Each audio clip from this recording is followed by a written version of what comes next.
कतै जाने भनेपछि मलाई उत्साहित बनाइराख्ने एउटा मुख्य कारण भनेको चाहिँ खाना। हुन त मेरो एपेटाइट पनि त्यति धेरै छैन र 6 महिना यतादेखि त झन् म शाकाहारी भएको कारण खानेकुरामा धेरै अप्सन्स पनि हुँदैन।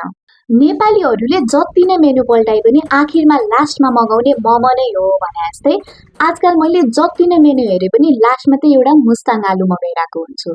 तर यो कन्फरेन्समा चाहिँ मलाई खानाभन्दा पनि बढी टेबल टेनिस र बास्केटबलले तानिरहेको थियो। स्कुलमा हुँदा त म 1.5 घन्टाको खेल्ने समय टेबल टेनिस नै खेलेर बिताइरहेको हुन्थेँ र 7 वर्षपछि टेबल टेनिस खेल्न पाउँदा हतार हतार रुममा गई ब्याग राखेर सुरुमै टेबल टेनिस खेल्नतिर लागेँ।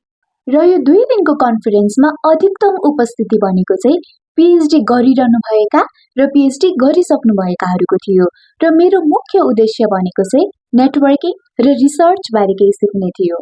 र आज चाहिँ इन्ट्रोडक्टरी सेसन मात्र भएको कारण सबैसँग बोलेर आफ्नो मिसन टु बास्केटबल खेल्नतिर लागे। खेलेर असिन पसिन भएपछि चाहिँ एकछिन आराम गर्नतिर लागे र फ्रेस भएपछि चाहिँ मैले सुत्ने तर्खर गरेँ। गुड नाइट एभ्रिवान, भोलि भेटौँला।